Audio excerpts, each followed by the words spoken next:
We are continuing to remove some of the paywalls and update some of the content for this, the second year of Phroneo. Please enjoy this post originally published here a year ago and share it with your friends and relations. Fasting on Thanksgiving Day. This year, 2025, the American holiday of Thanksgiving happens to fall on the day before the Nativity Fast, as it is observed by those on the Julian calendar. Those on the new calendar will have already completed the first 2 weeks of the Nativity Fast. In fact, those on the new calendar are faced with this situation every year, unlike the old calendarists who have to deal with it only on occasion. What is an Orthodox Christian to do? Archbishop Iakovos Coucouzis of blessed memory, who was the head of the Greek Orthodox Archdiocese in America from 1959 to 1996, promulgated a decree offering a general dispensation from fasting for the celebration of Thanksgiving Day. The faithful are urged to immediately return to fasting after the Thanksgiving meal, perhaps in an effort to prevent them from eating leftovers for several days following the feast. Even though this decree applies only to those under the omophorion of Greek archbishops, the clergy and faithful of other jurisdictions in the United States seem to have started following this practice, albeit in an ad hoc way and mostly as a verbal SOP, apparently having found no better way to address the problem. As the reason for such generous dispensations, it is often pointed out that the holiday of Thanksgiving is quasi-religious. That is to say, ideally, Americans offer thanks to God on this day, and that even the very name of this holiday should evoke in Orthodox Christians thoughts of the Eucharist. I personally find these musings somewhat disingenuous. It is not self-evident to me that Thanksgiving, the way it is celebrated in the secular Republic of the United States today, has much to do with any religion. The murky Puritan origins of it and present-day Southern Baptist sensibilities notwithstanding. Even those who are actually thankful for something may not be thanking God, per se, but just feeling thankful in general, as is common with humans. To be sure, there are some who really do mark the day with a prayer of thanksgiving, but they also do the same on New Year's Day, 4th of July, or on any other fitting occasion. Thankfully, there are people like that.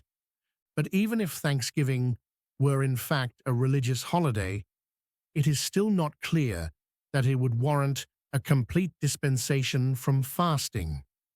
We celebrate the religious holiday of the Annunciation during Great Lent without dispensation for turkey or ham, for example.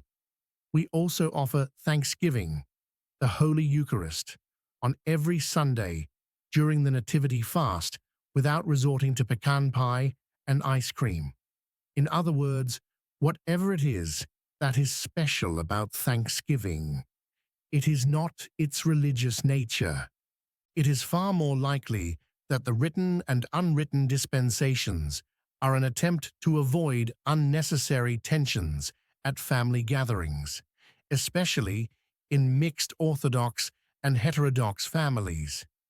There are enough arguments over politics and religion at the Thanksgiving table, and a refusal by a zealous convert to orthodoxy to taste Auntie Liz's turkey or Uncle David's world-famous mashed potatoes may cause irreparable and long-lasting damage to fragile relationships while achieving no benefit of any kind, spiritual or otherwise.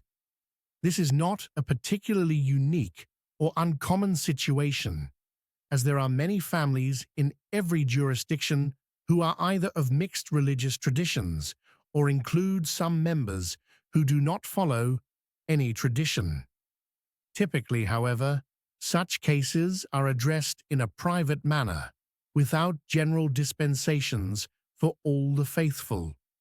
Nonetheless, the standard practice is in fact to recommend that those who are fasting should relax the fast in order to avoid family drama. Fortunately, a dispensation does not mean an obligation. If one has no need to indulge, he may freely choose to continue fasting. This may be especially relevant in new immigrant families, which do not have long-standing traditions of celebrating American Thanksgiving with a specific set of foodstuffs, or for people whose American relatives are mature enough not to engage in petty squabbles and resentments over roasted fowl or buttered root vegetables. In general, after living in the United States for 3 decades, I find that most Americans are quite tolerant of dietary diversity and rarely take offense if someone goes vegan or keto. This is still a free country, and if I eat pecan pie or ice cream, it is because I succumb to the temptation of the sweets, not to Aunt Amanda's pressure on me or a threat of her bursting into tears if I refuse. It would also not be unheard of or impolite to offer to bring a vegetarian dish to the common table or to abstain from dessert. Many people do for any number of reasons, and hardly anyone gets offended or even pays much attention. I, for example, tasted pumpkin pie 30 years ago, discovered that I very much disliked it, and have not had a crumb of it since. As far as I am aware, no one is holding a grudge against me for this. I imagine that most people who break the fast, while fantasizing that they are bearing a cross and performing an act of self-sacrificial love in order not to offend some family member, are merely falling for the pie. But what do I know?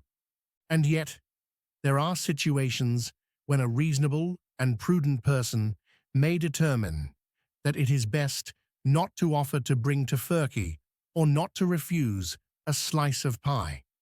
I am still not convinced that a general dispensation from the Archbishop of North and South America is absolutely necessary, although it was very kind of him to offer it to his flock. But there are ways of having one's pie and eating it too, so to speak. As we discussed in a previous post, in the most immediate sense, fasting is a complete abstinence from all food of every kind. In other words, a person may in fact fast on Thanksgiving Day by not eating anything at all until the time of the family meal. Then, giving thanks to God, partake of very moderate amounts of whatever foodstuffs God has granted, be it a small slice of turkey, a few Brussels sprouts, or a token piece of pie, and then continue to abstain from food until the following day. This is essentially very similar to intermittent fasting, a form of dieting popular with many Americans, which is very easy for almost anyone to observe. Those who are unable to abstain from breakfast and supper may have a severe metabolic disorder or mental cravings which may need to be addressed. But no one will die from eating one small meal a day for one day.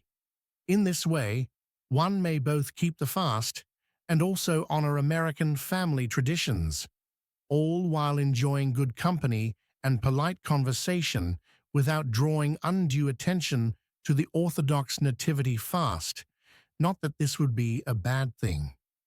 While this approach to Thanksgiving fasting may seem somewhat unconventional, there is not exactly a solid Orthodox consensus on simply taking one day in the middle of a major fast and completely dispensing with all fasting on account of an old Puritan holiday. We simply do not do this for any other secular or religious holiday, yea, not even for any of the 12 feasts of the Lord, and it is far from clear why Thanksgiving should be an exception. And as for abstinence as a form of fasting, some may enjoy this freedom from food so much that in general they may choose to spend more time fasting and less time worrying whether canned tuna mixed with mayo is fish or milk according to the rules, or whether chicken is technically seafood, since birds came from the sea, as is attested to in Genesis 1, verses 20 and 21. And God said, "Let the waters bring forth abundantly the moving creature that hath life, and fowl that may fly above the earth in the open firmament of heaven." And God created great whales, and every living creature that moveth, which the waters brought forth abundantly after their kind, and every winged fowl after his kind. And God saw that it was good. Share Phroneo. If you enjoy Phroneo, please share it with your friends and relations. And please consider supporting this project by becoming a paying subscriber. It is only $5 per month, which is about the cost of a Thanksgiving dinner, according to the American Farm Bureau Federation survey.